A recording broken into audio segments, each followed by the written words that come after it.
When she was 18, Samantha lost her grandfather to cancer. He was the glue holding her family together. It was rough, and I did blame myself a lot. And after it happened, I thought a lot of what I could have done, things I should have said. I was in a really bad place after that, after he passed away. Very dark, not a good place to be.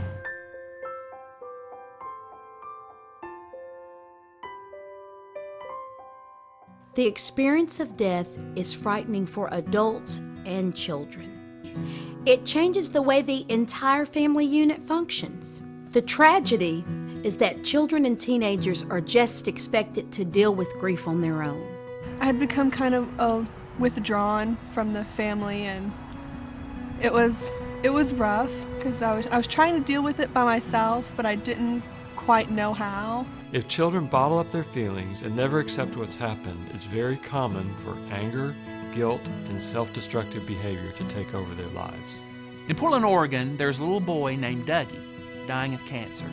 A woman, Beverly Chappell, noticed that Dougie had an amazing comforting effect on the other children in the cancer unit. What he was doing really worked. That's the model for the Caring House. Children helping children through loss and bereavement. Since 1995, children ages 3 to 18 have come to the Caring House from all over Madison County. They may have lost a mom or dad, grandparent, sister or brother, even someone in their extended family. The Caring House is a not-for-profit organization. The services for these young people are all free of charge. Children and teens that attend the Caring House groups may have lost a loved one by accident, cancer, old age, murder, and even suicide. Regardless of how the death occurred, we believe that each child processes grief and mourning in their own unique way. Children come after school and evenings for about 2 hours. They can attend sessions every 2 weeks. Each session starts with an opening circle. They pass the talking stick. If they want to share their thoughts and feelings, they're free to do so. There are 9 important rules, including respect for each other, I pass, and it's okay to cry. Does Mommy sometimes cry in front of you when she's sad? She does. Does it make you sad, too? Okay. Sometimes children just can't talk to adults about how they feel, but in our safe environment, talking to their peers, they start to share. My name is Nicholas. I am 11 years old. My grandmother died, and one thing I remember about her is that she was very loving and caring. We have a space in the Caring House dedicated as a memory wall. Every child may bring a photo of their loved one so all the children can see and relate to the person that was so special to them. Children meet as a group according to their age, 3 to 6 years, 7 to 12, and 13 to 18. Trained staff and volunteer counselors monitor and facilitate in each room. This is Badger. He's 6. How old are you guys? There's a beehive of activities, including pet therapy, an art room where they can paint or create layers of colored sand. You've got all kinds of colors in here. There are rooms full of games, books, even a volcano room. When a child can release some anger, let their tears flow, talk it out, express themselves with art, in a place where they can feel safe, that's when the true healing begins.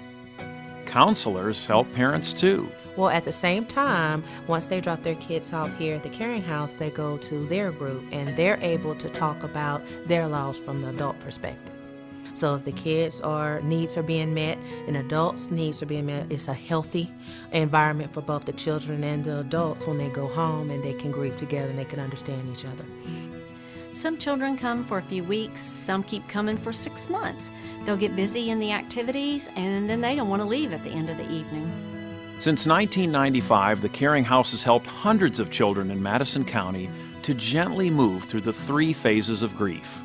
First, to understand that a death has occurred. Second, to express their unique feelings and thoughts. And third, to go on living and loving life with healthy relationships. I have to say, that I am very proud of this program because you can tell right away that children come here because they want to. The same thing is true with our volunteers. It's their way of giving back. I have a regular job and regular life, but when I come here, I kind of forget about all that. And sometimes the problems at work or outside of work, whatever, seem a little less important when you come here and you see what's going on with these kids. It was a little awkward at first, being on the other side, trying to help people, but it was fun. It was that feeling that I could actually help someone who had essentially been through the same situation. The Caring House depends on many people and agencies for support, including the United Way, corporate and community contributions, donations from churches, and people just like you. Children come to us many different ways. It may be a parent who's heard of us, a school counselor, or even police officers. Children ages 3 to 18 years of age struggling with the death of a loved one. We want everyone to know we're here, we're trained, and we're ready. We'll arrange a tour and orientation. The Caring House has and continues to make a lasting difference in children's lives. It was nice being with my family and actually laughing for real and smiling for real instead of just kind of pretending everything and going through the motions so they don't worry. It was nice. It was that feeling of being somewhat a normal person again, and it just feels really great.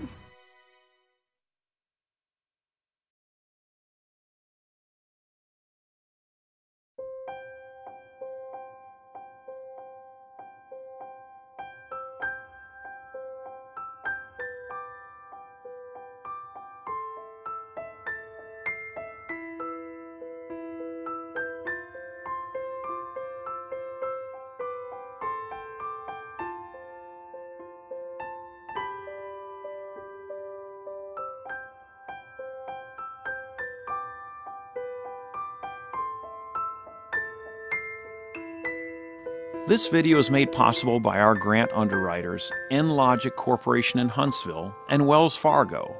If our mission has touched your heart, we ask you to consider supporting the Caring House, a not-for-profit agency serving the children of Madison County since 1995.